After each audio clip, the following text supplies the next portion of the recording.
Hello, everyone, and welcome to an extremely spooky Spodcast. That's right, Spodcast is back from the grave. It's undead. It's a little not living, but kind of alive. You can poke it with a stick and it'll The, respond. there's one night where it comes back from the grave to get its revenge, and then it's gone. But for that one night, it can still walk around and kill counselors, so you better watch out. So, we are going to talk about Halloween Horror Nights and our experiences seeing haunted houses. It's an annual tradition. We're also just going to get a little bit into like the craft of setting up scares, what kinds of things are frightening and kind of a live experience, and also just like kind of Halloween culture in general. But the central topic is we'll be discussing like the theme park attractions on either sides of the coast of the United States in the Universal Studios theme parks, where they have annual haunted mazes that you go through where various things jump out at you and go boo. Chris, you want to just like do a general overview of like haunt culture? Because you and your wife are extremely into haunt culture. I wouldn't say extremely, because there are people that are like way hardcore into it and make it their lives. We just get real excited every October and spend most weekends in October going to them. Um, so I don't know how many I don't know how many international viewers we have, so I don't know like how prevalent haunt culture is outside of We the have a United healthy States. chunk of international viewers.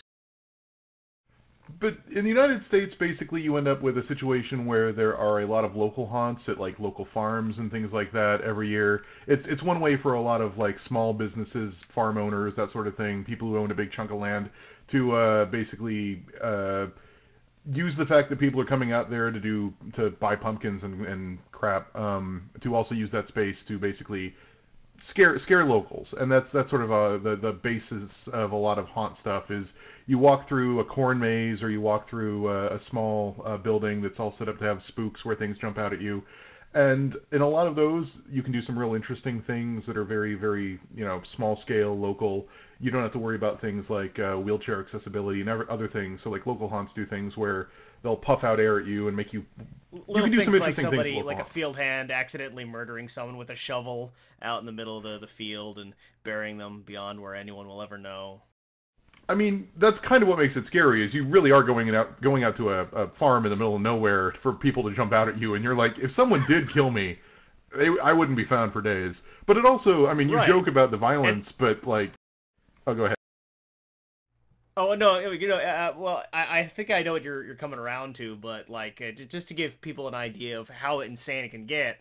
Well, actually, at this point, one fairly common thing, and this had to become common, is for people to take chainsaws, like the actual like tool that you can use to cut through a tree, to take the chain off with the saw, like the actual sharp parts, but then like gas it up and like rev it up and make a lot of noise. And looking at it, it looks like a dangerous implement, and it sounds like one, and it smells like one. And just kind of imagine like 20 or 30 years ago, before like kind of this all gets standardized across the internet, like you're wandering through some cornfield, like thinking to yourself like, all right, that guy who kind of gave me a look on the way in, that employee in the overalls, he seemed a little too into this. Like, what am I actually getting into? And you come up around a corner, and suddenly he's standing there revving a chainsaw, a real chainsaw. You can smell the gasoline, and you fall over, and he's like raising it up over you like Leatherface, and he's like coming at you. For a moment, just for like an instant, you actually think you're going to die. Guaranteed. It's great. Um, It's no, but like, I mean, the local haunts can do things that like bigger haunts absolutely can't. Like I know one of my haunts around here, when you're out in the cornfield, sometimes they have a guy with a shotgun that fires blanks. They won't do that at a theme park haunt. They don't fire shotguns indiscriminately into the air. yeah.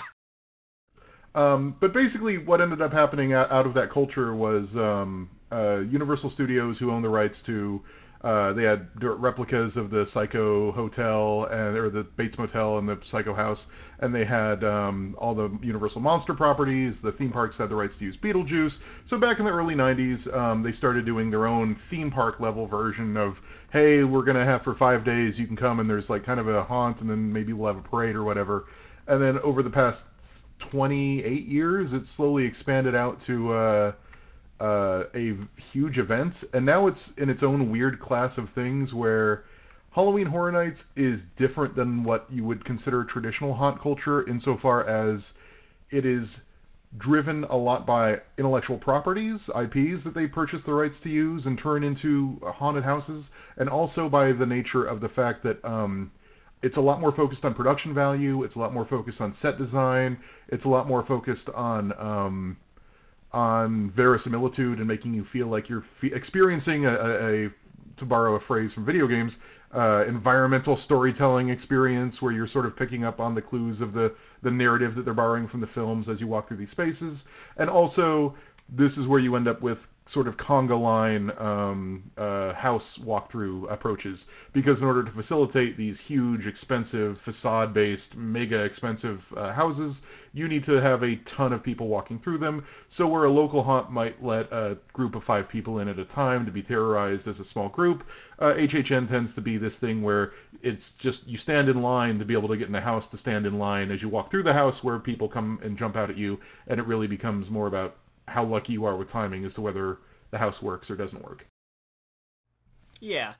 Although in some ways, in kind of like a distant, abstract way, there's something frightening just about that feeling, about the feeling of kind of being part of like you feel just in a distant way like a cow in a slaughterhouse, kind of Oh being yeah, passed through like the loud noises and the screams up ahead.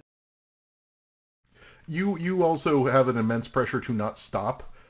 Which means that if there is a scary room in front of you that you really don't want to go into, you don't really have much of an option because there's an entire Yeah, crowd going, yeah, yeah, I want to keep going, keep going. pretty much. So one difference, one of the key chief differences between the West Coast and the East Coast versions of Horror Nights, because obviously there's the Universal Studios Florida and the Universal Studios Hollywood. And I'm closer to the Hollywood version. Chris is closer to the Florida version. One chief difference is that Universal Studios Florida, it's kind of more like a the way I view it externally, and Chris can kind of fill in the blanks here, is it's almost kind of like an internalized Halloween Mardi Gras atmosphere is traditionally what sort of takes over the park. Whereas Hollywood has traditionally been a little bit more like, no alcohol, for example, within the park. The scare zones are like more where like there's actually actors walking around the park to scare you are more like narrow, and it's kind of like you can actually most of the time when you're in the park you're not just going to be startled by somebody. There's definitely a sense that Hollywood is still a functioning movie studio, and that the theme park elements are sort of supplementary to their core business, and as a result, you're not being transported to a world of terrors and doom. Whereas in Florida, yeah, they've got studios, and occasionally they film some local commercials or some wrestling matches or whatever in some of the studios, but by and large, it's not a functioning movie studio. So these theme park events are what they do. So it's more about verisimilitude and bringing you into this world of doom. And yes, the drinking culture between the two is like there's lots of weird idiosyncratic differences between the West and the East Coast. Like for one, the West Coast calls them mazes and the East Coast calls them houses, which I still find a Right. fascinating divide. Um, I think we sort of figured that out last year. Like, where we sort of figured out where one of the main things is that there actually are physical structures more in Florida, where like you'll actually yeah. walk in, you'll see like what looks like a house, whereas in California that's largely an illusion once you get inside. The reality is that from the outside, it just kind of just looks like a big old pavilion like with sort of black tarp. I mean, once you get in there, like things will look like, oh, this is a dorm room. Oh, this is a catacombs. They do a lot of interior work, but they don't actually put any effort into making the structures on the exterior look like much of anything. It's interesting because I think California actually had some better facades this year, at least external facades. The one of the interesting things is that California or that Universal because nobody uses the goddamn studios in Universal Studios Florida because Nickelodeon pulled out and nobody films anything in Florida. A lot of the studios end up housing the houses, so you end up with a lot of internal facades. So you don't end up with like I think California had the better. I don't want to say the better poltergeist facade, but the better external poltergeist facade. But we're getting ahead of ourselves, I think. A little bit, a little bit. Well, one note about the alcohol situation, the drinking culture. So obviously, there's a lot of different reasons why you might go into a haunt. You might, as I understand, Chris and his wife do, enjoy some of the sensation of being startled, like kind of that adrenaline rush. Is that correct? Yeah, and yeah, Whereas if you're like me and my associate, Common, who I traditionally do horror nights with, you might actually be huge cowards and not enjoy being startled at all. Which makes you wonder why you're attending an event entirely focused around being startled repeatedly professionally and with Hollywood level budget. But for me, what I enjoy is seeing the creative design because I enjoy like the kind of the horror aesthetics. I enjoy like kind of the like the garish Halloweeny quality of like exploring all of these like weird, gruesome, and like macabre fantasies. And so for me, actually getting inside the houses and seeing how they're put together, like if you could guarantee to me that I wouldn't be startled, I would probably be more interested in that experience by and large. does But California have lights on tours? Do you know? I know Florida does.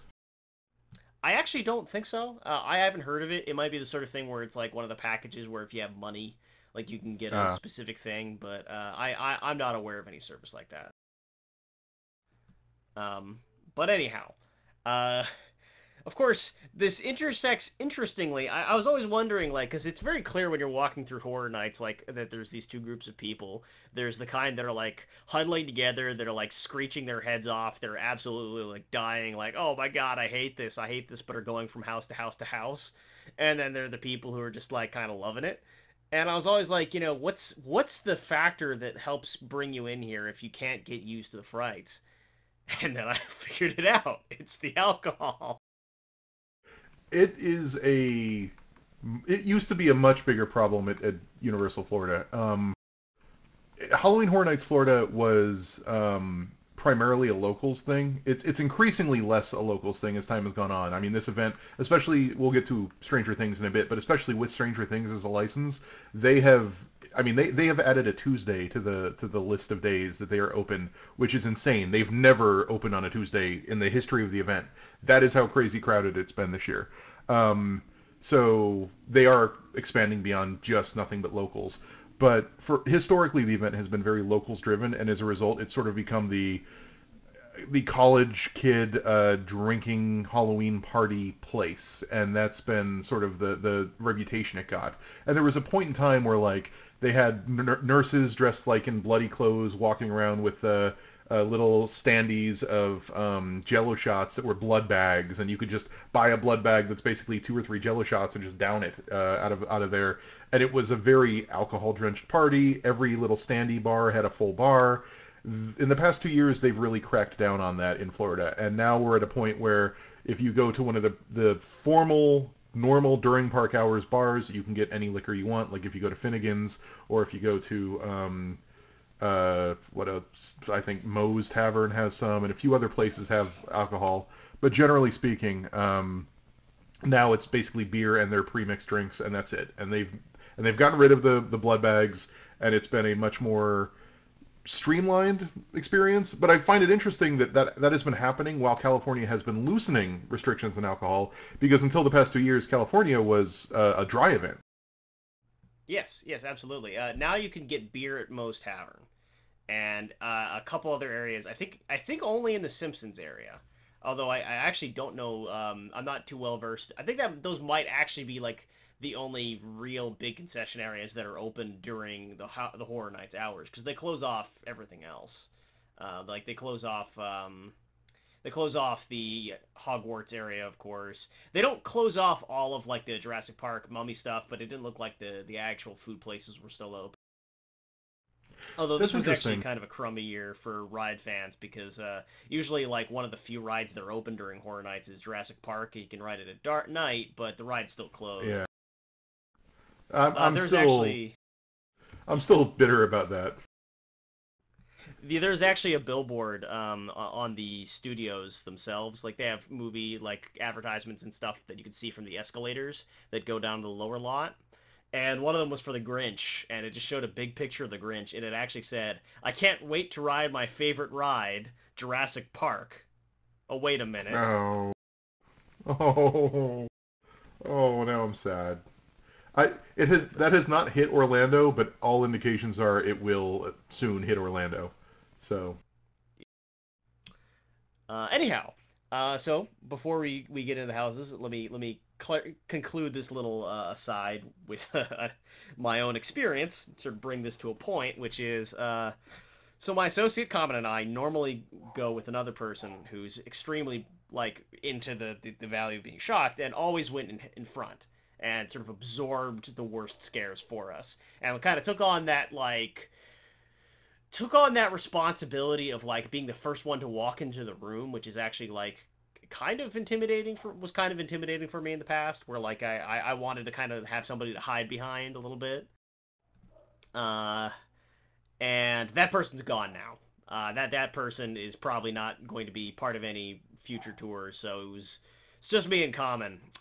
We found ourselves outside the gate. The park opens for early hours at 5 o'clock, which if you go to Hollywood Horror Nights, I very much recommend you get in at early hours.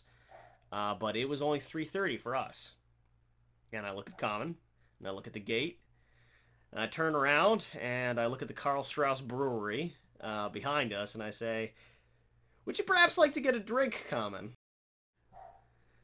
And long story short, we were drunk through the first 5 mazes.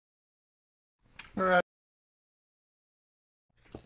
So my experience was slightly different this year, which we can get into as we talk about it. I did actually go.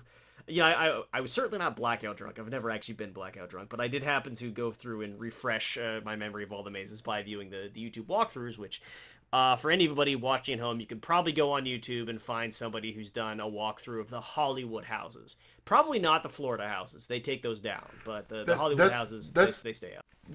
that's not true this year. Media night. I know Tim Tracker in particular was able to record through some of the Florida houses. So if you're interested in slightly edited vision versions of the Florida houses, you can see some of them. Oh, that's very exciting. I actually will check that out after the episode. Anyway, uh, well, let's begin with Stranger Things, Chris. How long did it take you to All get right. into Stranger Things? So we had Express because we're not doing the lines because that's just insane. We knew going into it that Stranger Things would be nuts. For the record, for those who were unaware, at least in Florida, the wait time on average for Stranger Things has been somewhere between 100 and 150 minutes. We did not want to wait almost 3 hours to do this house. It definitely reaches 3 hours in California, sort of towards the middle of the event. We went through it twice during our stay. So for the record, we were there. So I wouldn't recommend anyone ever doing this because this was a death march by the end of it. But we did 5 nights in a row: Wednesday, Thursday, Friday, Holy Saturday, shit! Sunday, with Express. And by the end of it, we were just zombies. It's not a great way to do the event. I wouldn't recommend doing that. I would recommend doing like a Saturday, Sunday, Wednesday, Thursday, and then leave. Like do a week with a bunch of days in the middle for theme parking if you can. Anyway, uh, Stranger Things is. I find it interesting. The Florida house went all in on actually being scary, which I was not expecting. Right. Traditionally, a lot of their big IP houses, they focus on more drawing you into the universe or making you feel like you're there. And yeah, there's some scares, but it's really more about, oh, it's that scene from the movie. And the Stranger Things house really dedicated itself to trying to scare you to both positive and negative effect, I think. Interesting. So, how did they like? Okay, so actually, first question: did they go through both seasons of Stranger Things? No, both I think both parks only do the first season. Right, right, right. So I don't know about you, but one of the big problems with the California house was that the only real enemy they had, or the only real pop-up scare guy they had going around, was a Demogorgon. Like they had a couple guys in hazmat suits kind of fucking around here and there, but really it was just an all Demogorgon show. Yeah, and that was what I always expected it to be because there's really nothing else to pop out at you. They bless their hearts. Both parks try with. I've watched the walkthrough for California.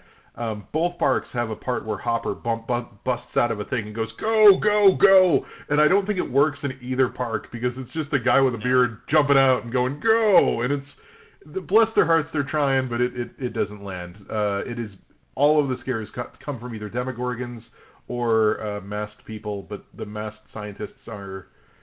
It just isn't that scary. No, it wasn't. And no, I think this was the first house where I was also starting to realize that turns out that when I've had 2 beers, I am not actually scared by anything in Horror Nights.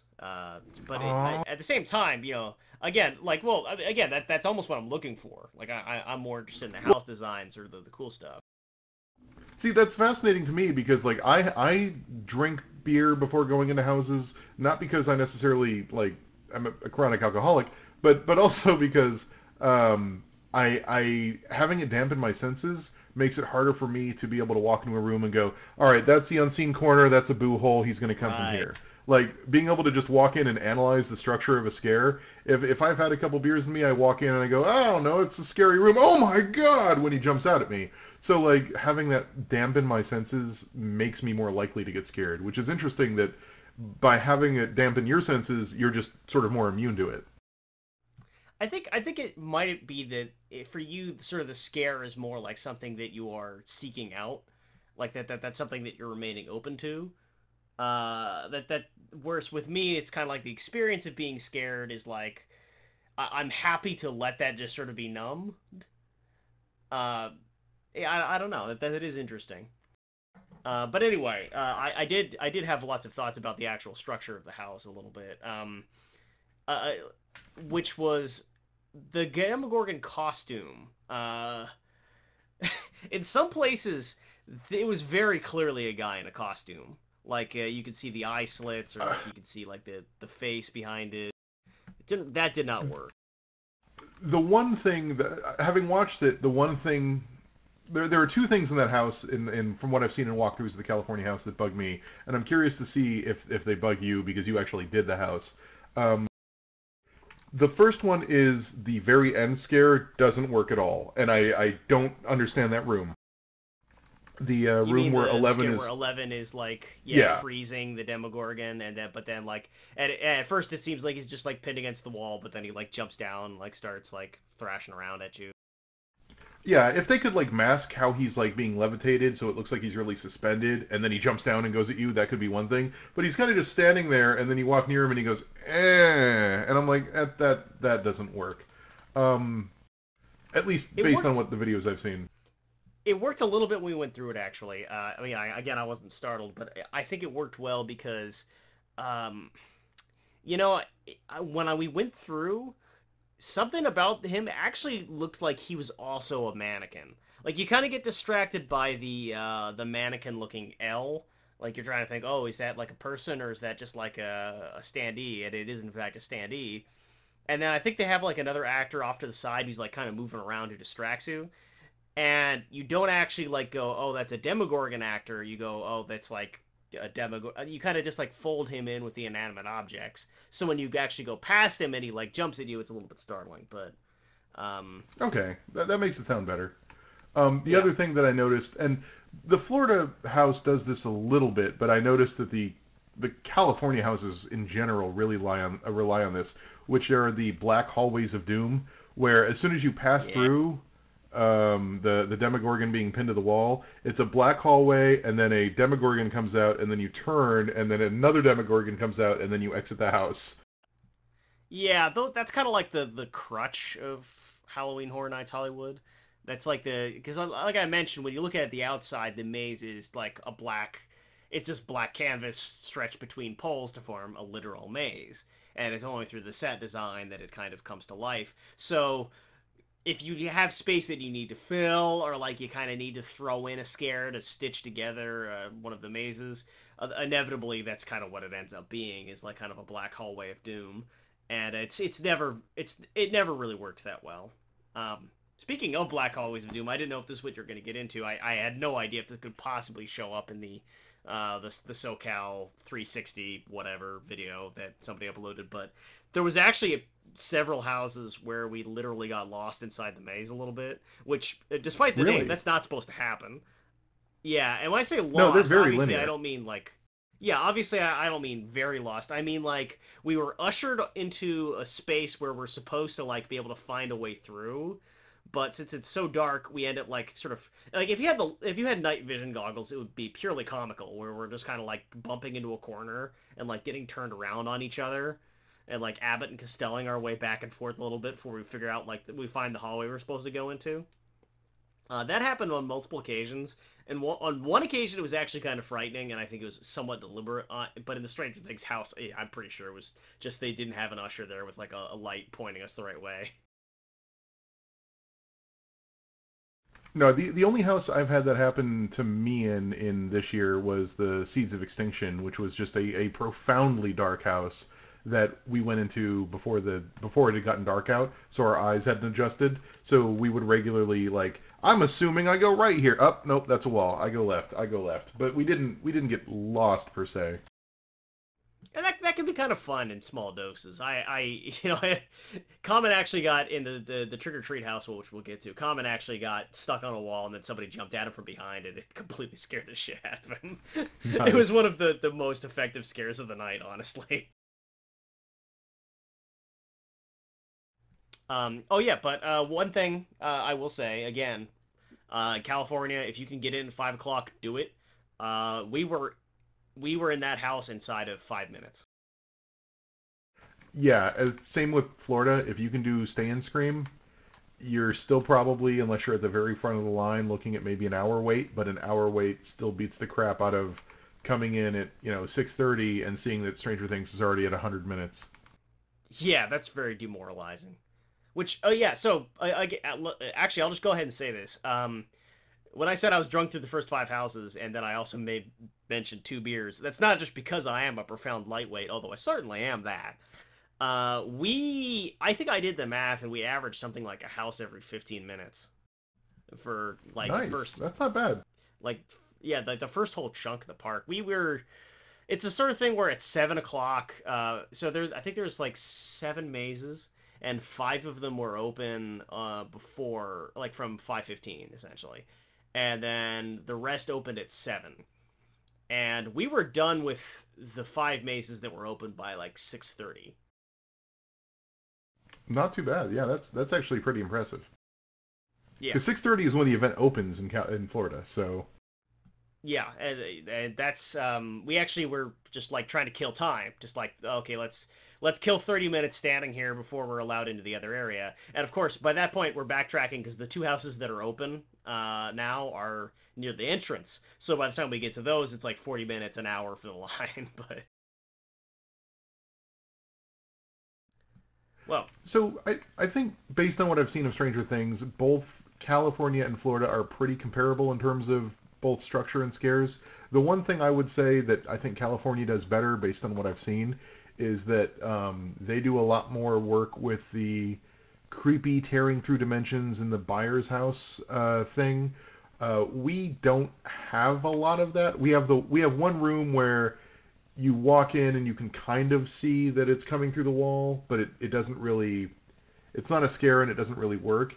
Whereas I know California has multiple scenes of it like prying through the walls before leading up to and building up to an actual scare where a Demogorgon comes through the wall in the buyer's house in the room where Joyce is holding the axe. And I think that's a much more interesting way to tell that story environmentally than walking in and seeing like, oh, it's the room with all the lights. Oh, and there's a thing busting through, and now we're going back into the backyard where the buyers, Fort yeah. Castle Buyers is, and the monster comes out. Like we don't, the Florida house doesn't have that little interesting bit of storytelling, and I like that better in California. Well, I'm glad you highlighted that bit of good environmental storytelling because we're certainly going to come to a case of very, very bad environmental storytelling, but we'll get to that later. In the meantime, do you want to move on to Trick or Treat? Sure. You want to start? Yeah. Okay, so Trick or Treat. Now I am less of a Horror Nights head in the sense that like Chris is more up on like following the rumors and kind of the culture of like the not just like the event but like the designers and like the people who are in charge of the show who like kind of and what their predilections are. So for me, seeing that there was going to be a maze based on a an anthology horror film from like 20 years ago that I feel like a lot of people have forgotten about and very few people are It was, seeing for the afresh. record, it was only like 2007. It was not 20 years ago. Well, I had no idea. What Okay, I don't remember this coming out in 2007. Was this was this in theaters everywhere or Yeah, oh, all right. Well, it's only okay, so it's only like 11 years old. 2009. Yeah, so 9 years old. 9 years old. Okay. Well, that surprises me. Uh Anyhow, I was a little surprised to hear that that this movie was going to be like one of the big mazes because usually it feels like at least in Hollywood they really try to push like intellectual properties that they're still making cash on And sometimes musicians. and sometimes musicians that We'll, are we'll still get making to that, cash I on. guess, again. Yes. Uh-huh. Oh, yeah. Oh yeah. I forgot about that. Yeah, we'll get to that a little later, but but I will say that the house itself was a lot of fun, at least in Hollywood. How about you, Chris? Trick or Treat exists in a weird realm for HHN Florida because it was a scare zone last year, and it was probably the best scare zone they've ever done. It managed to encapsulate the entirety of the property. It was also in Central Park, so it had all the gorgeousness of all the carved pumpkins and all the lighting and fog, and it was just absolutely gorgeous. It absolutely captured the film. The costuming was spot on. They had multiple Sams. Everyone loved it, and that's part of the reason they brought it back was that it was such a beloved scare zone.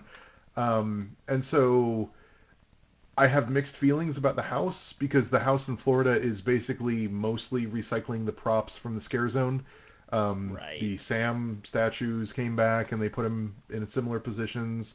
Um, and the other thing, and I think you haven't been going to HHN long enough to know this, but the other thing that I guess bothered me about the Trick or Treat house is they finally brought out the American werewolves from storage, the American Werewolf puppets.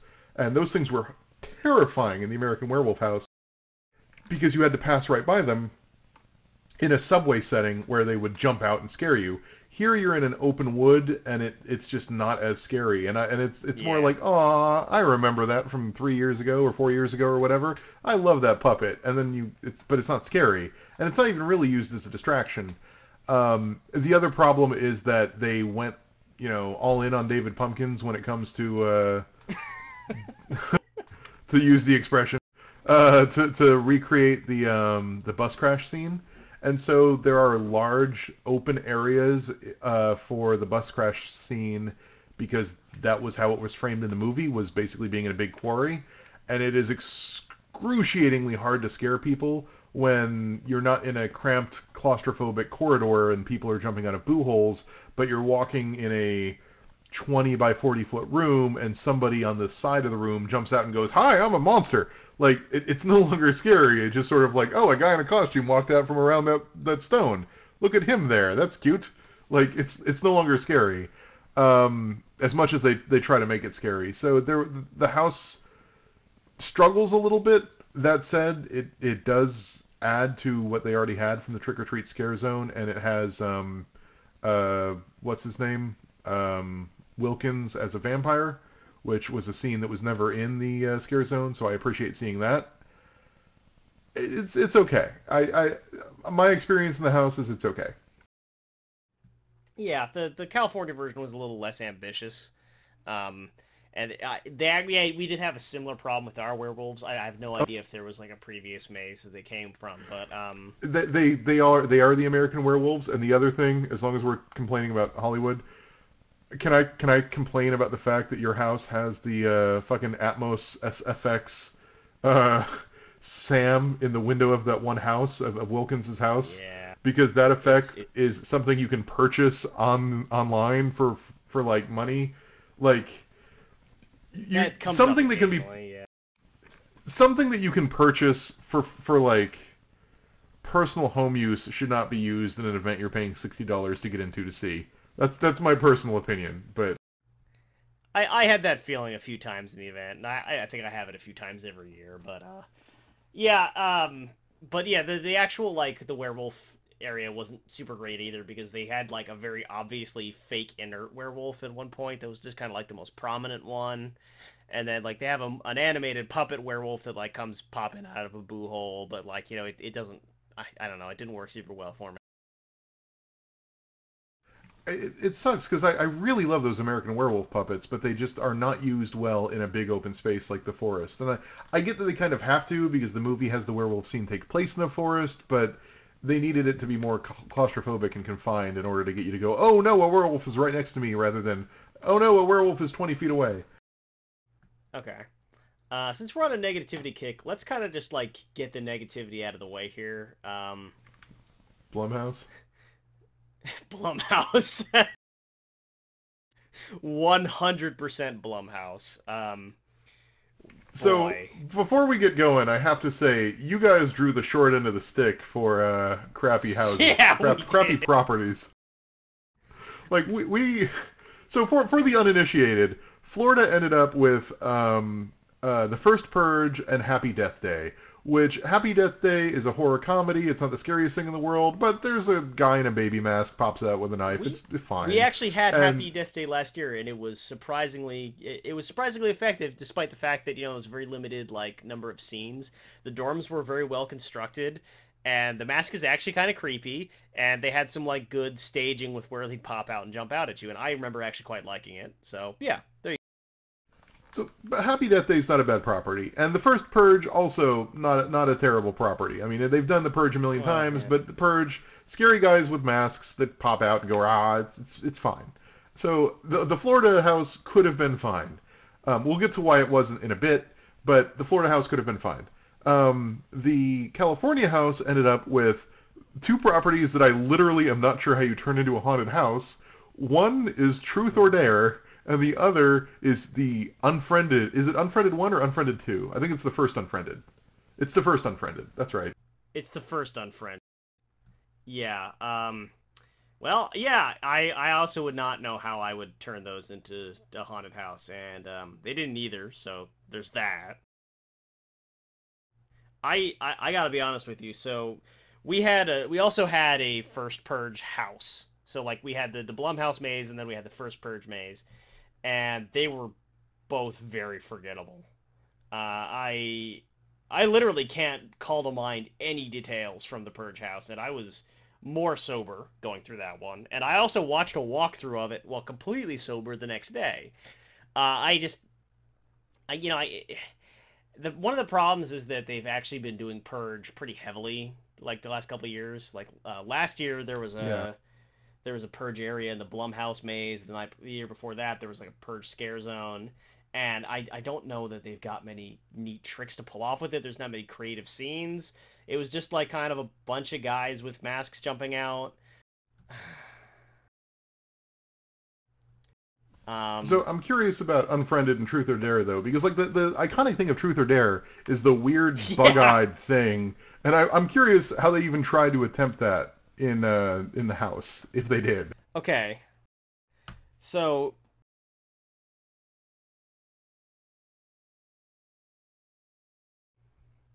it was bad. It was bad. They had like just occasionally people would jump out at you and had like rubber masks that were like Oh so I no, haven't seen I the don't fucking movie. I don't get California's predilection for latex masks. That's something that I has don't either. it's been weird. I think it might be like just a way to cut down like the time spent in the makeup chair, like to get the employees out there and on their hustle. Probably.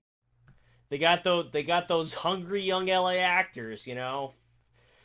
But Gotta how much are you going to be pay them. wrecking? Like you would think LA actors would be like, I want them to see my face, but no, it's like throw on a mask and get them out there. No, I don't know what to tell you. Like, yeah, but they had latex masks on that, like, honestly, they just kind of looked like purge masks. Like they didn't like they weren't recognizably. I later I saw a trailer for Truth or Dare. This is the damning thing because I knew nothing about that fucking movie. But like later when in Line for the Terror Oh Tram they God. showed a trailer for Truth or Dare and I'm like, oh, is that what that was supposed to look like?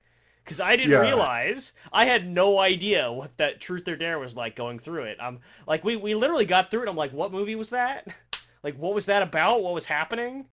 Was it like a nun thing? I thought it was a nun thing because there was like a nun there, and that was like my best guess. Was it had to do with Catholicism?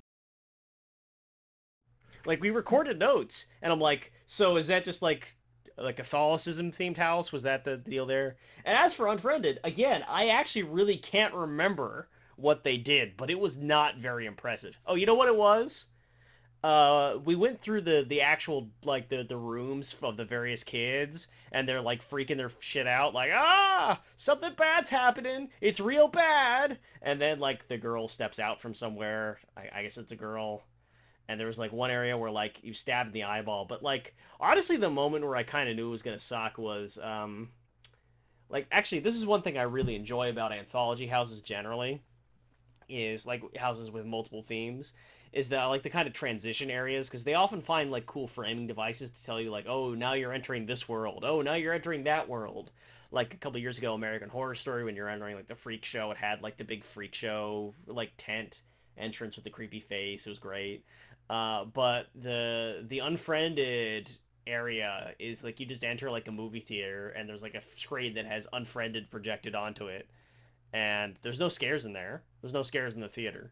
You just like walk through it. It's really fucking lame. Yeah, that's it's so bad. I'm from what I saw, I have not seen Truth or Dare and I've not seen Unfriended in theaters or in the movies rather. And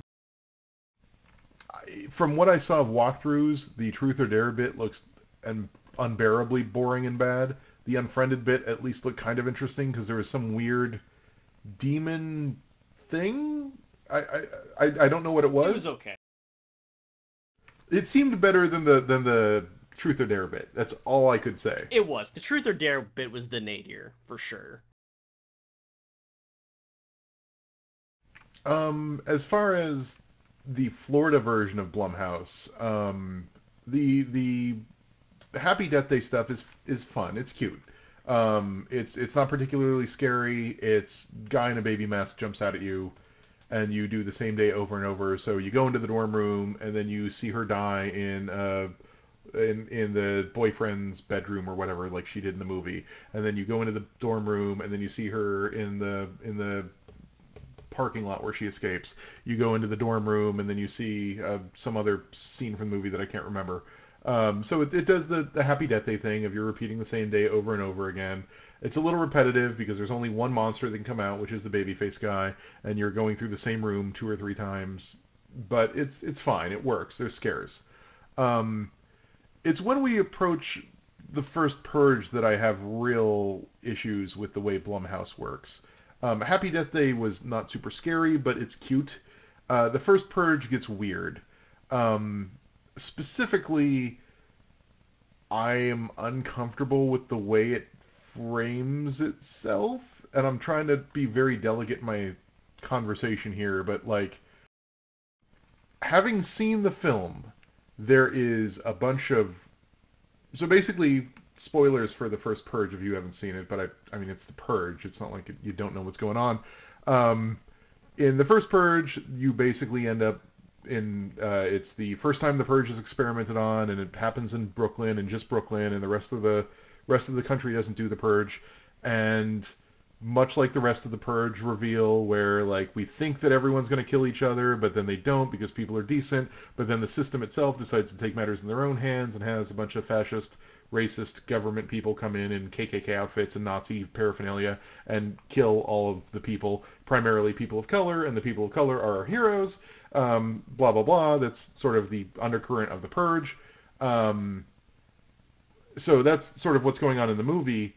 But then also there's a character I don't for the life of me know why they called him this, named Skeletor, who is basically in the first Purge movie is a character who is a black dude who gets in a fight with our protagonist, who decides to try and kill him, and the house leans hard on Skeletor and not so hard on the Nazis. So you're not seeing a ton of fascist, creepy dudes in blackface masks and Nazi paraphernalia jumping out at you, but you do see a lot of shirtless black dudes jumping out at you. And the subtext of that is not super comfortable. I'll be totally honest. I'm not Yeah, cool with that. like I'm sure they had a sit down where they were like, so is in this climate do we like is it actually like a fun thing if people are going to go through and like a bunch of Proud Boys are going to jump out with baseball bats? Like is that actually like the Right. experience people want? But yeah, you're right. They really didn't think that one through to the other side. Like, yeah, we don't want to be involved in politics, so we're not going to have the Nazis jump out at you. Instead, we're going to have a black shirtless man with needles for hands come and go, "Ah, I'm a monster," and I'm like, I don't think you thought this through. And while I like respect like the content of the horror movie, like to be fair, I do not when I say to be fair, I don't mean to justify the decision. I mean to further explore the decision. I probably would not have had a lot of fun in a house that was just like white supremacists jump out and go boo because that's been like that's more like the kind of thing that I am attending an event to avoid. Well, and Like it's that's it's the experience that's becoming altogether too common. well, it's difficult because like the film makes it very clear that Skeletor is not really necessarily he's being used by the system. He is not itself the scary thing, although he is scary. But the film has the ability to control that nuance. In a haunt where all things can do is jump out at you, not so much. It's a shame because the themes of the film really kind of make it like not well suited to a haunt because haunts are I'm sure that there could be somebody who would just like absolutely redefine artistically the genre of the haunt to have very clear expressive messages, but as they're set up in Horror Nights, like they are No, several yeah, no. steps below a Blumhouse film in terms of political commentary. Like The the the most bandwidth for that kind of messaging is low. the most horror nightsable purge movie they've made is Anarchy because it basically is like, what if once a night there was anarchy, and it still has the um, anti-fascist, anti-capitalist subtext, and it's not subtle about it, but also like people kill people over petty lover spats. People kill people because I wanted that promotion. That the purge anarchy kind of has generically the most like, what if people just went nuts and could kill people without repercussions. um, but the first purge and the purge election year, and even to some extent the original purge, all are much more explicit in their subtext, and it becomes weird if you try to turn it into, what if these guys just jumped out at you and said boo. Yeah, the Purge maze last year in Hollywood kind of actually did kind of work on a semiotic metal level. Like the Purge maze was like I said in the middle of Blumhouse, and it was pretty modest.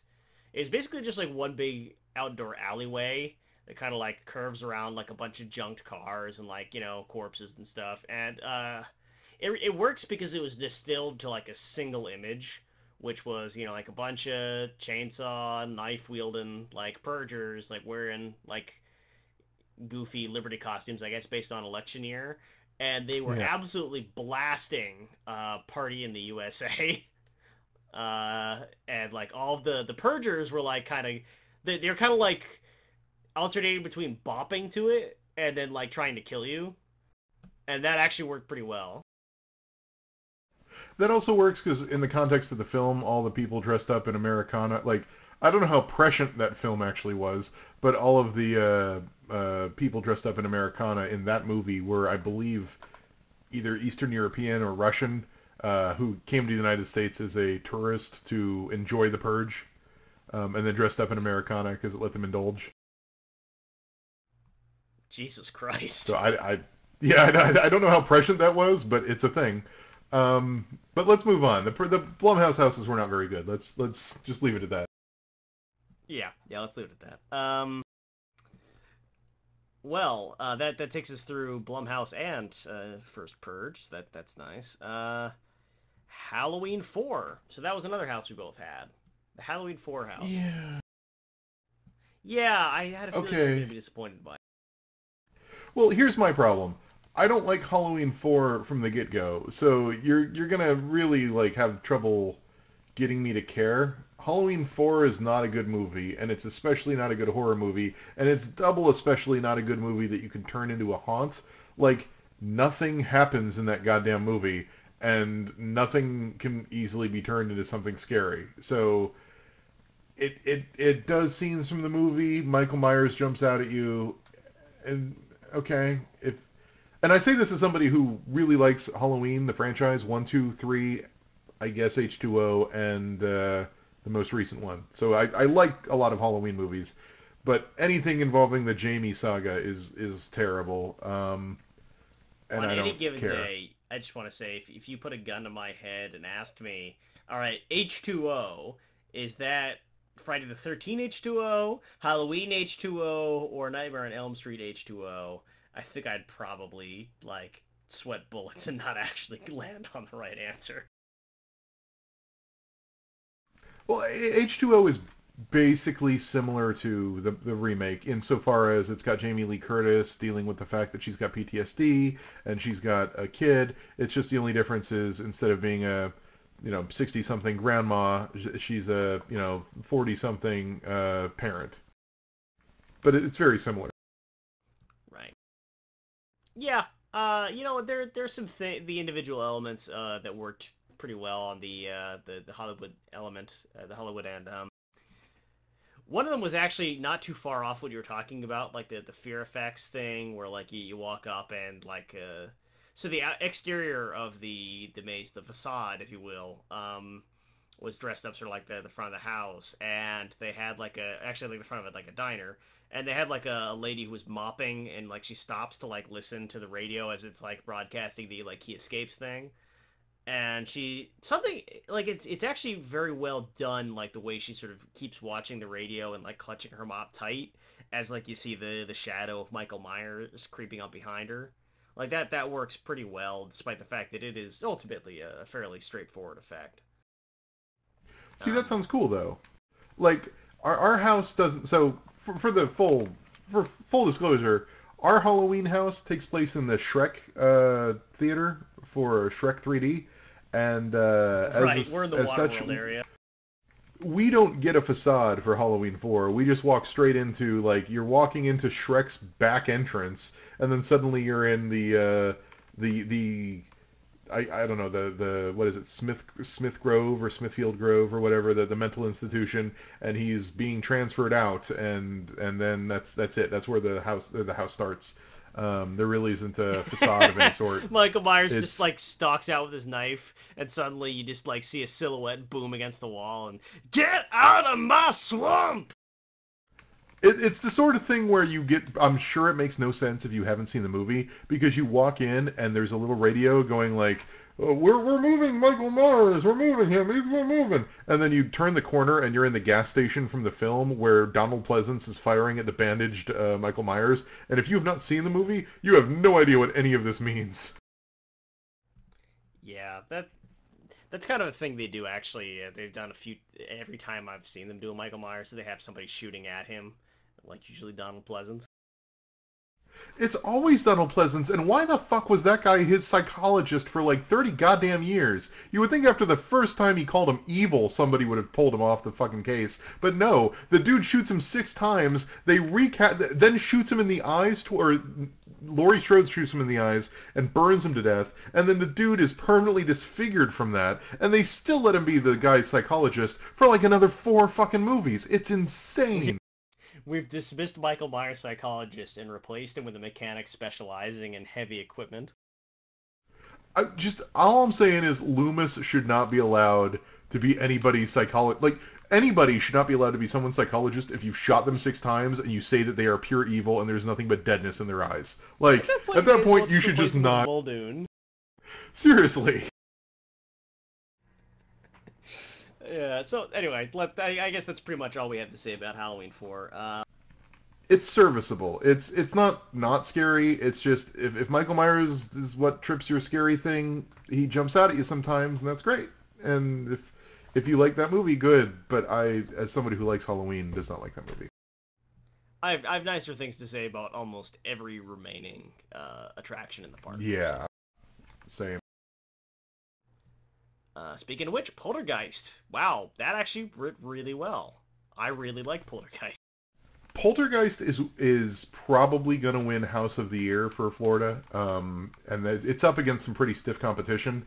Um, I feel like Hollywood's house is good, and Florida's house might edge it out because it has a story conceit. Its environmental storytelling is better, but both of them work Yeah. really, really well. Yeah, there's a lot of areas inside the maze that really make you forget you're standing inside kind of a ramshackle, rude artifice, where you actually just like, oh man, I'm sort of in the bowels of the house now. And like Common had never seen the film, but he kept actually pointing things out like, "Ooh, that's cool. That's cool." Like he really liked this effect. There's just like bloody organs sort of dragging across like a counter.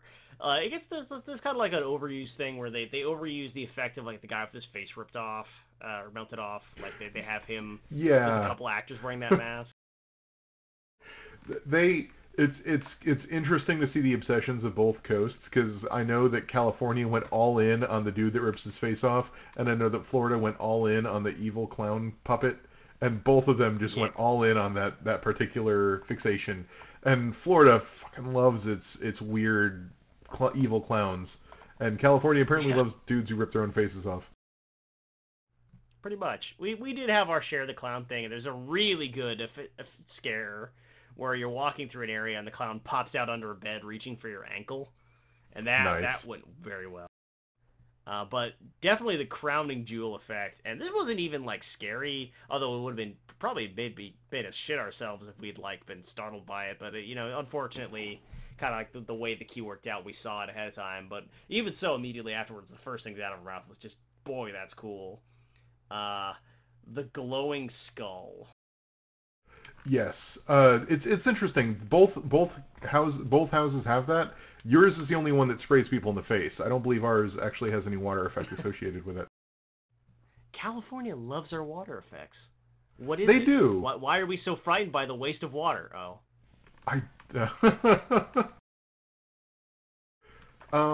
So my favorite thing about the Poltergeist house in Florida is the way it frames the narrative, and at risk of spoiling either the house or the film, basically the idea is that it frames you as one of the ghosts. And I love that inversion because I know California's more or less walks you through the events of the film in a comparatively linear fashion. In Florida's, you start in the swimming pool and it's raining on you, and you walk in, and then as you walk, you start in the swimming pool looking up at the house, and you walk through a bunch of caverns, and the caverns are full of all the dead people because you are among the dead. You are one of the dead. And then you walk through, and then you see Carol Ann sitting in front of the TV, and it's sort of this weird abstract scene where she's up above you, and you see her holding out like her hands to the TV like she does in the movie. And then you walk through the house, and then you see like the guy who tears his face off, and you see some other zombies, and you see the door guard multiple times. You see the room with everything floating around. You see the puppet multiple times, and there's a bunch of other stuff. And then as the house draws to a close, you come back to the TV screen again, but this time you're on the other side of it, and you see Carol Ann's hands pushed against it, but you're on the other side of the TV. And I love this idea that basically you are walking through this house, and you, without knowing it, are one of those undead ghosts, and you're that's one of really the wandering great. dead. And I love that concept. And that's what really makes it probably my favorite house of the year for Florida, is just that environmental storytelling. I love that angle. Now that you mention it, yeah, like we had all those elements, but like that framing device really does push it from good to great. Yeah, it's really cool. Everything else, I mean, most of the scares are the same. I know you had the door guard puppet too. We have the door guard puppet. We had Good the puppet. moving steak on the counter, just like Yeah. the movie. We also had the one scene like the one thing I like about the way we did the guy who tears his face off. is it's one of those scares that uses mirrors. So you think he's looking one way, and then he comes around and scares you because he's actually looking the other way, and it's a mirror you're looking at. Yeah. I love when they do that. It's a simple effect, but Effective. Well, I think we have now exhausted all of the shared content between the two parks. do you want to cover the monster, the weird, the Universal Monsters thing with music by Slash? Yes. Okay. I had not realized what was going on here, but yeah. So one of my low-key favorite things, like favorite little details about Horror Nights generally, is that when you're riding the escalators between the upper and lower lots, and when I say ride the escalators, I do mean ride the escalators. Only, like literally, we were at the bottom looking up, and we saw a single person out of the throngs of Horror Nights fanatics, hundreds and hundreds of them, who was actually dumb enough to try to take the stairs from the lower lot to the upper lot, because it's like it's like cloud, like it's way up there in the clouds. It's like you have to take like four long ass escalators to get from one to the other. But anyway, when you're on those escalators, they usually blast like kind of horror, like they not horror music exactly, but like kind of 80s metal type thing, like Iron Maiden and like Judas Priest, and it has like a classic Halloween feel, and also it's not quite as like aspirationally like soundtracky as the stuff they play during the day, so it gives it kind of like a nice like it makes it feel like the scene in the movie where there's like a bunch of punks thrashing like in a den somewhere, like with their like pink Liberty spikes, like spraying graffiti on the wall of their own like clubhouse, and you just know that like something is about to happen here, which is about to establish what a badass the hero is. Like it makes you feel like you're in one of those places, and that's really all I want out of life. But this year, as you're going down, you hear yeah, it's somehow like hearing Guns N' Roses when you're on the escalator is very metal. Hearing Axl Rose say, "Hey, we did an album. Here's us promoting our new album that we did for Horror Nights, or like in conjunction with Horror Nights. Enjoy Horror Nights," is the least fucking metal thing I could possibly imagine. I don't have anything to say to that. There's Like, nothing less metal than hearing an old rock star shilling their stuff. I think I've only been to one Halloween Horror Nights house based on a musician's thing, and that was when they brought the Alice Cooper house to Florida. And it was okay, but it was all generic Americana, twisted Americana. You go to a high school, but like there's zombies and shit. Like, eh. That's but you know what? You know what? Let may I say that despite the bizarre Axl Rose connection, which I don't know who thought that was a good idea, the actual design of the house was very creative, and I appreciated it. I enjoyed, for one thing, that they were doing like a kind of a tribute to Universal monsters, like as into the classic black and white, Bela Lugosi, Boris Karloff, Lon Chaney films, which are not generally considered frightening today. Honestly, you can watch them, and I don't know that they would scare many people who've been desensitized by modern horror fare. Well, but like the house itself seemed pretty experimental. Like the Invisible Man using nothing but black light. That's pretty Yes, cool. yes, I'm definitely getting to that. So they, for one thing, they did put a slight twist on them where they made them look creepier, which is, I think, kind of necessary. But they did a lot of interesting effects. Like Chris said, they have a one really cool area where you go through, and kind of in a blacklit chamber, you have a guy who's in a Invisible Man costume, and it's not 100% convincing. Like you don't look at it and go like, "Whoa, holy shit!" But it's pretty convincing where it actually looked like the Invisible Man. You can't see his hands and his face. He moves in a way where like his hands don't frequently like cross over his smoking jacket and like everything else. So for the most part, it actually looks like there's an invisible guy standing in front of you, and that was a pretty cool effect. There's like a Phantom of the Opera playing on a piano that's pretty creepy looking. They do some mirror stuff with Dracula. They do some nice werewolf scares. There's a really cool zone where, okay, so I didn't even see the scare, but I remember it because I thought it was cool. There's just like a cool little area you pass into where like it's the framing device before like a Frankenstein area where you see like a movie projector and like stacks of cans projecting onto a wall where you see like the Frankenstein footage and like yeah you hear like the old school soundtrack, and I thought that was really cool. And I didn't even see the part where like the actual creepified Frankenstein busts through the screen and menaces you. Yeah, they do that a lot in California. I noticed they did that in the Poltergeist house too, which bothers me like on a principle level because the hands don't come out of the TV in Poltergeist. Yes. Yes, so that's almost like the opposite of what actually happens in Poltergeist.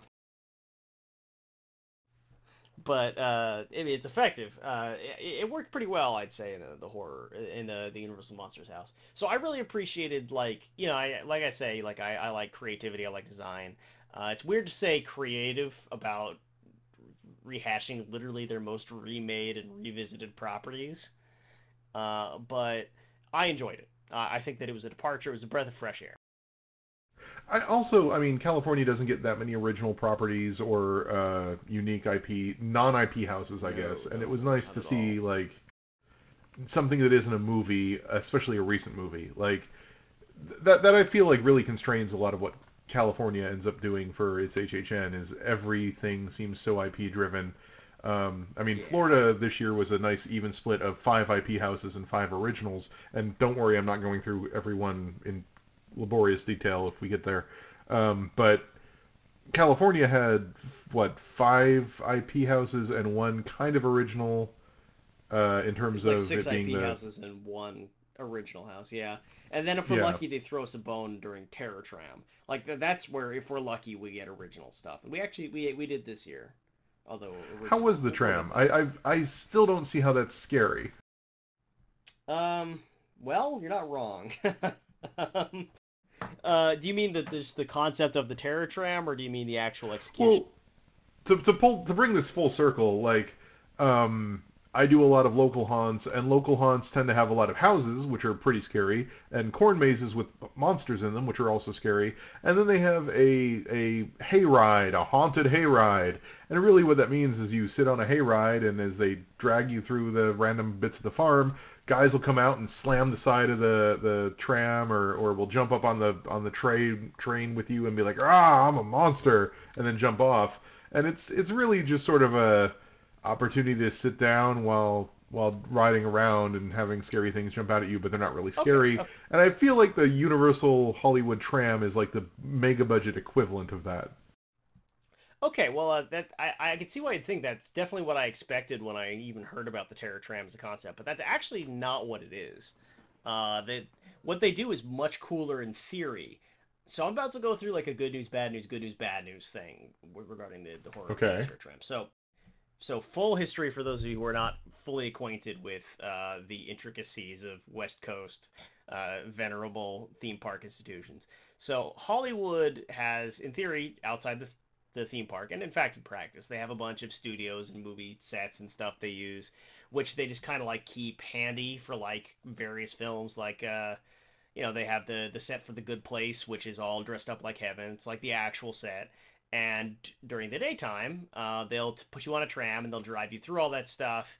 And then they'll drive you through a bunch of like areas where they have props just mothballed on display, where they have like the plane crash from War of the Worlds. And it's like obviously they don't actually film anything there, or maybe like if they do, it's gonna be like a commercial or something brief. But like they'll drive you past it and they'll show it to you, and it's like, oh, check out all this Hollywood history. And so what the Terror Tram does is on the drive there and the drive back, when you're in the tram, there actually aren't really any scares.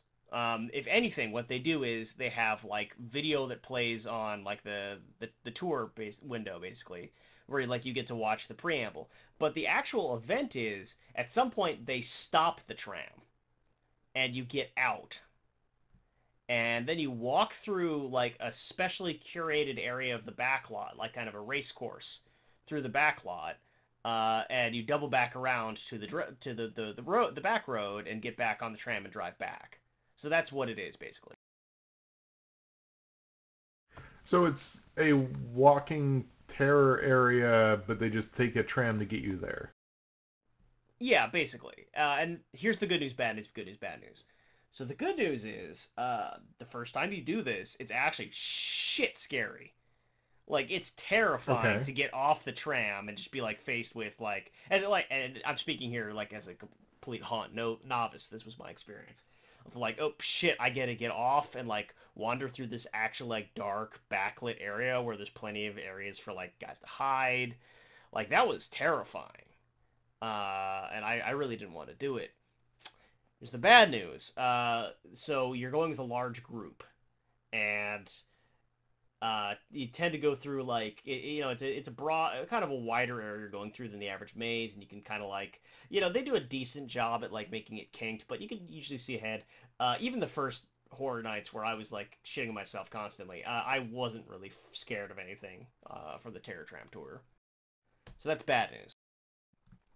Good news is that's where they often get to experiment with kind of like new ideas and cool IPs. So like they recycled it this year where they had the premise that they used, and again this is recycled from back in 2016 where we had that weird fucking like clown craze where there were actually like all those like guys dressed as clowns like doing pranks. Was Jack there for that year? I feel like Jack may have been there that year. I don't remember, but so Eli Roth actually designed a scenario where like you watch this history of like there used to be a clown mascot for Universal Studios, but then people started thinking clowns were creepy, so he got fired. But then he actually like moved out to like the Hollywood Hills and just started living there in like a tent and like going crazy and like actually wandering into the backlot tours and just like trying to like entertain the tram, and finally he just completely lost his marbles and now he's trying to kill people.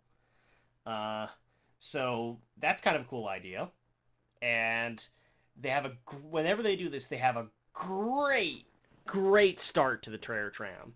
And I'll just narrate it to you, and I think you can imagine it. So you're in this tram, and you're watching your video with like introducing like this clown guy, and you're like watching him go from like a creepy but like accidentally creepy clown to like this guy with like his makeup falling off and like his eyes wide and just like his kind of feral costume, and like getting sounding increasingly manic in the footage. And as this is happening, like you're driving down like this dark area, and finally like the tram like out in the middle of nowhere in the Hollywood Hills is like coming to a stop, like, screeching to a stop. And you look out the left and you see the driveway which leads up into like the lights of like kind of the racetrack, and standing as if like a guy at an airport in the midst of the driveway is the clown. And he's standing there and he's holding a black balloon, and he's alone. There's nothing around him, and he's not moving. He's just like standing there, kind of smiling, right under a spotlight. Great effect. Great start. Okay, And that sounds cool. yeah, and they're actually they exercise a lot of discipline with it, where both times you get out and you start walking past him and he doesn't jump until he jumps and a bunch of guys with chainsaws leap out as well. See, that sounds cool. That almost makes me want to do it because everything I've seen about it has been like you walk through the War of the Worlds set and there's a million Freddy Kruegers all dressed up randomly, and then also you go through the That's bad Psycho news. set. Yeah. That's bad news. Is that um they obviously can't fuck around too much with what they got. So every year it's basically if you want like a full spoilers for what every single year of the Terror Tram will be, they'll change around the pieces, and like this year they did a lot of original stuff that was cool. 2016 it was all clowns. 2017 it was kind of a lame like Freddy versus Jason versus Leatherface deal. But here's the walkthrough. You go through that thing where like there's a bunch of guys with chainsaws and weapons and stuff. Uh, you reach the Bates Motel and you go through, and there's like a bunch of people being tortured and a bunch of guys in masks like waiting to jump out at you, just kind of hanging out. You pass through the World of the World suburb, and there's like a bunch of guys hanging out there. You go through an area where there's like a fence on either side, and guys stand over the fence and swing things down at you, and then you enter like a final maze. That's the spoilers for every single Terror Tram that will ever happen. Wah, wah. Yeah, but again, they had some cool costumes and some original ideas, and this year, like, they went all out with it. Where like he had they sort of, it didn't even really make sense, but like it was okay. The idea is almost that like the clown is like the host of this anthology thing where like each area is represented by a comic book that has like a different concept. Like the first area is just like for some reason it's who let the dogs out, and there's like a bunch of guy in pit bull masks with chainsaws, and then you get into the motel area, and they have like kind of they have the I'm not a huge fan of like pushing it this far, but for some reason they went explicitly with like a hillbilly murderer shtick, and I'm kind of like people in the Appalachians have enough problems. They really need this happening to them too. Then there's then the War of the Worlds area was I think it was there's like an evil scarecrow thing going on that was kind of cool. And then finally they did the Nightmare Factory, where they had like you pass through like you pass through like a factory where they like do a bunch of torture stuff, and there was like some Hellraiser knockoffs, but it was still pretty cool. And you know what? It was not frightening, but I enjoyed it. Well, that's good. Like, it's better to, even if it's not scary, have fun with something than to have it just be a bore that you don't like. Whatever, I don't care. Exactly. Um, so that was almost everything I want to talk about in Hollywood. Do we want to go through some stuff you want to talk, some of the original content in Florida? Okay, I will try to make this a speed round because, like we said, California or Florida has entirely too much original content. There were 5 IP houses that we've already talked about, and then there were 5 original houses. I will do this lightning round style. So, Seeds of Extinction. It's a very dark house where plants try to attack you, and it is interesting insofar as it is based entirely around camouflage. Either that works for you or it doesn't. Like, there's no interesting gimmicks, there's no special effects. It's mostly people either hiding in plain sight or wearing ghillie suits or dressed up in plant things hiding inside of plants. And either that like Oh will shit! scare It's the that crap out vault of from New you. Vegas. It's really closer to like basically I weirdly because it was so many ghillie suits it actually felt like being scared by people in Call of Duty, frankly. Um, like basically the idea is that an alien asteroid landed on Earth and released a evil plant virus that basically made plants take over the Earth in an almost cordyceps kind of way, and so plants are now sentient and will come after you, and so you're walking through this very, very, very dark post-apocalyptic house, and sometimes plants and guys in ghillie suits jump out at you. If you can see ghillie suits, if you've played enough video games like I have that you can see a ghillie suit a mile away, it probably won't do anything for you. However, you do what I did, which is stupid, which is go into that very, very dark house while it's still light out. You'll be blind enough that it can still scare you. So your mileage may vary. I've seen this ranked very highly on people's lists. I've seen it ranked very low on people's lists as a result of that gimmick. Um, then there's Carnival Graveyard, which is basically a hey, somebody owns a theme park, shit fell apart, abandoned rust salvage yard. Um, They did it at this Not Scary Farm last year, like almost exactly that actually. well, no, not Scary Farm actually I think is a better idea because not Scary Farm did Dark Ride, which was basically what if you go into an abandoned dark ride, but there's something evil still in there, and that actually is a better Oh, idea. I will be honest. I think Knott's Berry Farm, having not done that house, I feel like Knott's Berry Farm's ride is probably a better concept. Um, this is literally like, what if you went to a junkyard, but the junkyard was full of crap like random stuff from previous HHNs? It's mostly a fan service house. Um, and then there are, this is the one house that has a bunch of user buttons to press. So there's a big shiny button that'll either like blow air or water at the person in front of or behind you. So if you see a shiny button, press it. It'll torture somebody near you and scare them. And good for them. Good for you. Whatever. Um, it's fine. The big gimmick in Carnival Graveyard is really more traps, and I don't think I've ever been scared by a trap.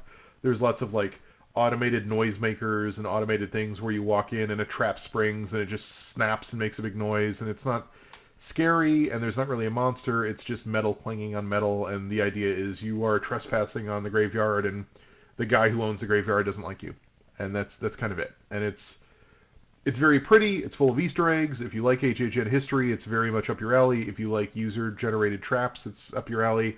Other than that, it's kind of just brown and gray and full of noise.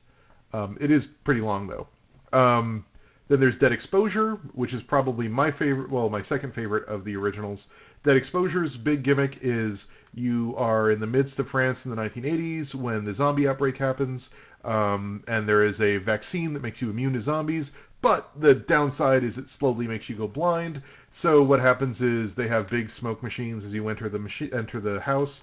They blast smoke machines. You inhale the smoke, and it makes you go blind. So that when you're walking through the house, basically they turn off the lights and only strobe occasionally what lights are happening, and they are all black lights, so the entire house is blacklight reactive. So what you're seeing is this weird, artistic, impressionistic vision of zombies. Every couple seconds it'll refresh, and it's very, very abstract and very, very scary because it's very dark, but then you'll get these flashes of I'm on a subway. Oh my god, there's zombies ahead of me. Oh, I'm walking through the catacombs. Oh, there's a zombie. It works very, very well, and it's probably the best all-around scary house that Florida has this year. Um, and then there finally is my favorite house, not because it's the scariest, but because I'm just That a sounds really terrible... cool. It is really cool. You should watch some walkthroughs of it. The videos can't quite capture it because it's all black lights and flashing lights and low light levels, and it doesn't quite work on film. But it is a pretty cool idea.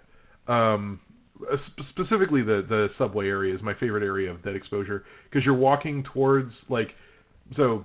Not to spend too much time on this, but basically, imagine you're on a subway and you're trying to walk towards an exit about 10 feet ahead of you and to your left. They have zombies standing there in the like past where you are going to turn left, but then also there's another one of those mirror effects where there's a pole that you're supposed to hold on to, and a zombie will come around the pole because it looks like the pole is just freestanding, but it's not. It's next to a mirror, so it's the mirror is hiding the zombie, and he just comes around when the lights flash, and it works really well. The subway bit is great. The whole house is really cool. Um, Nice. but my favorite house, not because it's the scariest, but because I'm just a lame horror movie geek and I like watching Best of the Worst and I just like terrible movies, is Slaughter Cinema, which is basically a pseudo sequel to last year's Hive, which was a replacement house for The Conjuring, for those in the know. Um, I can get into that, but that's a whole thing. But basically, Slaughter Cinema is every room is a different B movie from a different terrible concept. So there's like Night of the Beast Baby, where you walk into a bunch of cultists trying to worship a Satan baby.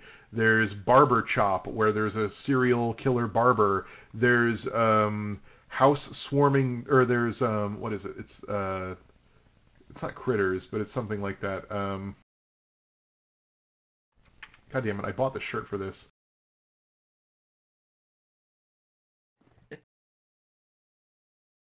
Anyway, there's like a Critters ripoff. There's a Night of the Amazon Ladies from Hell, and there's the Swamp Yeti. There's Shitty's Kids, which is basically what happens when terrible kids take over a pizzeria, like a Freddy Fazbear's Pizza Place. It's basically a series of bad B movies where you walk in, see one room worth of scares, get the idea of what the scare would be, what the movie is, what the plot of the movie is, and then move on to another movie. And I love that That's house. pretty cool. It's absolutely fantastic, and it's my favorite because I have gone through that house multiple times. I've only been scared in there two or three, but even on runs where I don't get scared, it is such a fun, dumbass house. I love it. Like, it's one of the few houses where even if I'm not being scared at all, I just love walking through terrible movies, and it's just fantastic. Up So that's until sort of you got to that one, I was sort of like, all right, so if I had like, if I could go through one Florida house, it would be Dead Exposure. But no, that it would definitely be this one now. I would recommend either Dead Exposure or Slaughter. Those are my two favorite of the originals. That's not to say Carnival Graveyard and Seeds of Extinctions are bad, but Dead Exposure is the scariest, and Slaughter Cinema is just the all-around best original, and I love it to death. So that's sort of where that falls. Cool. Is that was that all of them? That's all the houses. I mean, we could go through scare zones, but that's like I'm hoping Killer Clowns ends up as a house next year. But you know, I think there's a good chance. That I mean, that seems to be a pattern that happens sometimes. I'm So trick or hopeful. treat. I mean, have you seen Killer Clowns from Outer Space? You know what? I haven't. I could put that in the list. It is not yet Halloween. It's not scary at all. It's totally a goofy comedy movie. But the reason I want it to be a house is that it basically the end sequences they go into the alien spaceship and it's this completely absurd fun house but evil and it's more fun house than evil and I kind of want that to be a house. I want there to be all sorts of goofy nonsense funny I want it to be a comedy house basically. And that's something that historically we don't I don't does California have comedy houses? Is that a thing out there? Not really. I think we had This Is the End when that movie came out. I guess that would be like the only one I could think of because like Florida has usually a comedy house about once a year. Slaughter Cinema is this year's comedy house. Last year it was Ash versus Evil Dead, which was another one. I think we talked about that last year, where Ash versus Evil Dead California went all in on scary, and in Florida they went in all in on comedy. So in Florida we got the not the butt scene. That is not something that California wanted to involve itself in. Nope. So it amuses me, but Uh, well, there's only one thing I want to touch on, and I can't get too much into detail about it just because it's not like it's not the sort of thing where much of it will really come through in the description. But I did want to touch on this a little bit because this is one thing that I think will probably not be very well reported. So the last few years, they have Scare Zone in the lower lot, which is honestly like a scare zone is probably not a good way of putting what it's been like this year and last year. Because like usually in California, scare zone is not like a structured thing. It's just like we have like a couple displays out there, and then there's a bunch of guys in costumes and masks walking around like going boo, and they're honestly just kind of wandering around the crowd. It's almost like they're trying to blend in with like the people there. And then there's like a tunnel that leads to the back lot where like there's like there'll be music and strobe lights and stuff sometimes. But in the last few years, in the lower lot, like kind of in the fake New York, they have just kind of like an unassuming, like a little maze where there's like no canopy over it, so it's like clearly just like open sky. You walk through, it's just going to be a maze of tarps and poles with some props and actors inside. And it actually kind of looks like the grottiest thing in the world from the outside. It really looks like, if you're wandering through a podunk town and they have like a haunted maze, like from the outside, that's what it looks like. And it's not on the program particularly. Like you could probably find it mentioned in like one or two pamphlets, but it's not actually like a thing that's advertised extremely well. And this year and last year, it has been probably my favorite thing from the night. really, Yeah, because here's the thing about them. So they're not IP based. Much like so like a lot of your original houses, they tend to be doing their own things, and they don't always have like a long creative reach. Like there's not like a complex concept being communicated. Like last year it was hell, this year it was holidays, but they go all in to the extent of that concept. Like we walked through and they had every holiday. They had like New Year's Eve. They had Christmas, Easter, had Cinco de Mayo, had like St. Patrick's Day, Halloween, Thanksgiving, and like each one is just like a crook in this maze, and they have like this giant grotesque Easter bunny statue, and they have like an evil Easter bunny. They have kids in bunny suits and cages in the Easter area. Like they have like the like a grotesque Cupid with a bow, and like whoever design is in charge of like coming up with all the costumes and props for those areas needs a raise because they're doing an excellent job. They're killing it. Cool. I did not know that. Yeah, I don't even know if there's like a walkthrough available online for it. I didn't check. It's called like Hell Holidays or something. I know that there's a walkthrough for the Devil area last year. The thing I liked about the Devil area last year was, and I don't know if this was deliberate or not, but this is kind of how it came off. It almost kind of it like initially had the feel of like a Hell House, which for those of you who are not from certain parts of rural United States, it's basically like a thing churches do, where like you enter it and they have like visions of sin and then hell, and it's kind of like a haunted house, but for a very specific definition of the word wholesome, where it's like kind of supposed to have a moral instruction, and it almost has that kind of like cheap, low budget feel at first.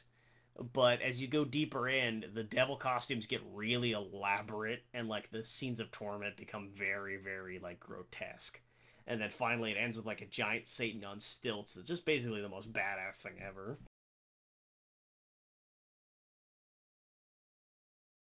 I want Satan on So anyway, stilts.